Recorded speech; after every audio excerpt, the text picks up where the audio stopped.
Bonjour à tous, heureuse de vous retrouver pour cette deuxième vidéo. Je vais continuer le partage de mes réflexions. Dans cette vidéo, je voulais vous partager une grille de lecture politique du phénomène de perversion narcissique versus hypersensible, atypique, empathe, etc.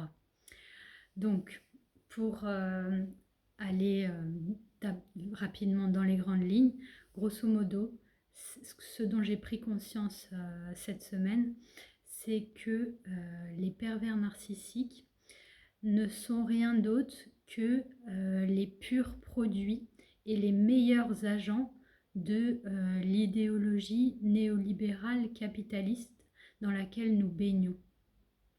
Donc en fait, ça permet d'expliquer, vous voyez, la multiplication que l'on constate.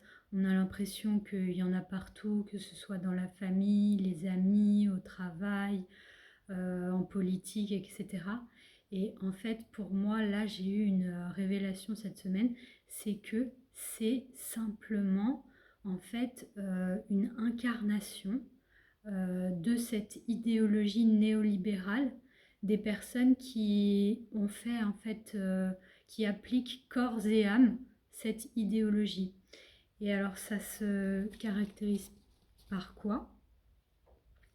Donc en fait, vous voyez, le capitalisme ou le néolibéralisme, c'est normalement, voilà, on peut regarder ça comme principale caractéristique. Par exemple, la course au statut. Donc le mythe méritocratique qui va avec l'idéologie capitaliste, ça instaure une course au statut pour le statut. On fait courir les individus après des gratifications, etc. Et ça, vous voyez, les pervers narcissiques, ils sont à fond là-dedans. C'est comme s'il y avait que ça qui existait.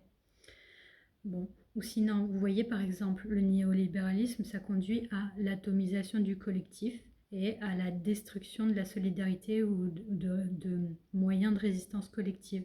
La société, elle n'est plus un corps social uni, mais une agrégation d'individus, entreprises, en concurrence les uns avec les autres.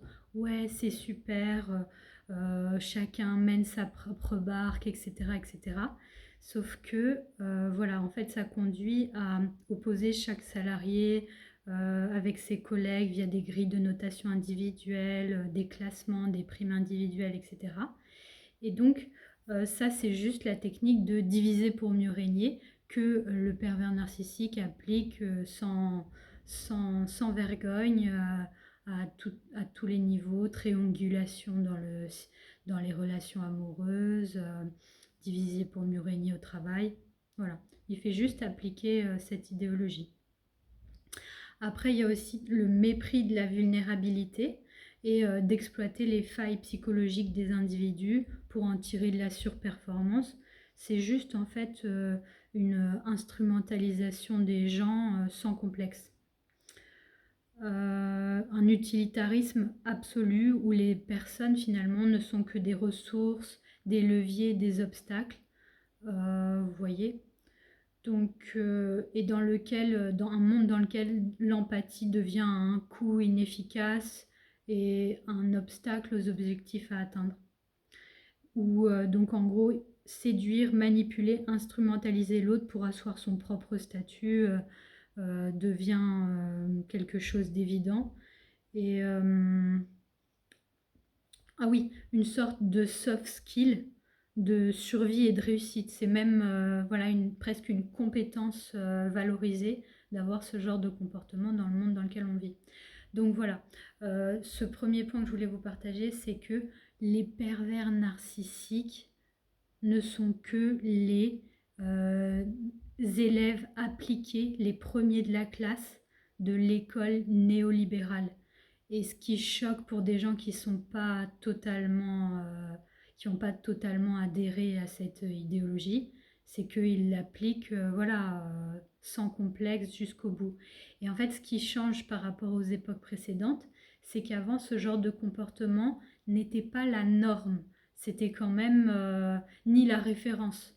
c'était quand même, vous voyez, avec différentes grilles de lecture dont on peut contester aussi certains aspects, comme la religion. Mais par exemple, voilà, des époques où la religion était beaucoup plus présente, ce genre de comportement, de perversion narcissique ne pouvait pas être érigé en normes, références, compétences, ce qui n'est pas le cas dans notre époque actuelle. On se plaint de la perversion narcissique, on la déplore, etc. Mais sans voir qu'en fait, elle est juste l'incarnation de cette idéologie néolibérale dans laquelle on baigne. Bon, voilà. Donc ça, je voulais juste vous dire ça à propos des pervers narcissiques. Et sinon, pour les empathes, alors, vous voyez, il y a un... Alors, je voulais juste dire, je remets pas en cause du tout le travail qui a été fait sur la mise en lumière des comportements pervers narcissiques. Ça m'a été moi-même beaucoup utile, voilà, de bien cartographier quels sont ces comportements de manipulation et tout. C'est, voilà. Mais c'est juste que je pense qu'il faut compléter l'analyse pour vraiment voir le tableau d'ensemble. Et donc, voilà ce que je pouvais en dire pour ma part concernant les pervers narcissiques. Et d'autre part, concernant voilà, le concept hypersensible, empathe, etc., pour moi, ce sont seulement, voilà, je voudrais ajouter une vision pas uniquement psychologique de la chose, mais politique de la chose. Pour moi, c'est des gens qui n'ont pas encore, heureusement, selon moi, intégré, fait sien complètement l'idéologie libérale, néolibérale, capitaliste, et pouvoir l'appliquer sans remords aux relations humaines, familiales, amoureuses, professionnelles. Voilà, c'est plutôt ça. Et donc, ça pose un problème à ces gens-là, parce qu'ils sont sans cesse en but à cette réalité où cette idéologie est de plus en plus diffusée. Et donc, je voulais juste vous faire une petite remarque par rapport à ce livre J'ai pas les codes, qui, moi, à un moment donné, m'a été très utile, où justement, ça met en lumière quelles sont les spécificités de ces neuroatypiques. Et là, par exemple, vous voyez, une des caractéristiques des neuroatypiques, c'est leur difficulté avec les conversations de salon, le small talk, etc. Mais en fait, voilà, je pense qu'on peut rajouter une vision politique des choses à ces caractéristiques, notamment celle-là. En fait, c'est des gens qui voient qu'il y a quand même de gros soucis organisationnels, philosophiques, de vision d'ensemble à se poser, et qui ne veulent pas participer sans rien dire au fonctionnement du monde tel qu'il est actuellement, et en faisant comme si tout allait bien, cuicui les petits oiseaux, on continue, tout va bien, etc. Non, ils sont pas totalement happés et résignés par rapport à ce système, et ça, quelque part, ça bug encore un peu en eux, en se disant, mais enfin, là, il y a quelque chose, on peut quand même critiquer certaines choses, regarder un peu les choses en face, etc. Et en fait, vous voyez, moi, ce qui me choque, c'est qu'on dit à ces gens-là, oui, bon, vous n'avez pas les codes. Mais en fait, c'est pas qu'on n'a pas les codes, c'est qu'il nous reste un semblant d'humanité et d'intégrité. Et voilà, on aimerait avoir des discussions un peu sensées, avec un fond de vérité et d'intérêt avec les gens. Et c'est ça qui est caractérisé presque comme anormal. Mais non, pas du tout, hein. Donc voilà, en fait, il y a pas mal de caractéristiques comme ça.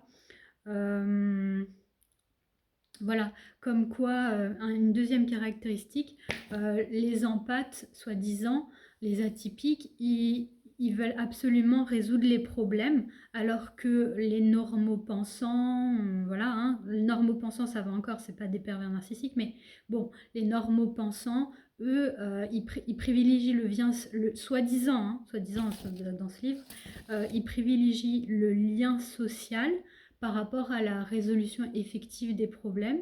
Et vous voyez, dans ce livre, on présente presque les atypiques comme des personnes sans cœur, qui privilégie la résolution des problèmes sur le lien social, quand bien même il est fondé sur des échanges superficiels, etc. Alors qu'encore une fois, là, c'est une manière de désactiver une position rationnelle qui serait d'analyser la situation de manière un peu avec du recul, posé, pour voilà, pour amener des alternatives, des solutions alternatives. Et ça, c'est tuer dans l'œuf en disant que, soi-disant, on veut aborder les sujets qui fâchent et que on casse l'ambiance. Donc voilà, en fait, ce que je voulais vous dire, et j'aurai l'occasion de revenir vers vous à ce sujet plus précisément, mais je voulais vous faire cette vidéo pour qu'on continue d'avancer ensemble.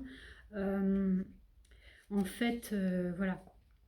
Euh, Pareil que pour les pervers narcissiques, il faut compléter la vision du terme psychologique atypique, avec tout le travail qui a été fait sur la caractérisation de ce profil.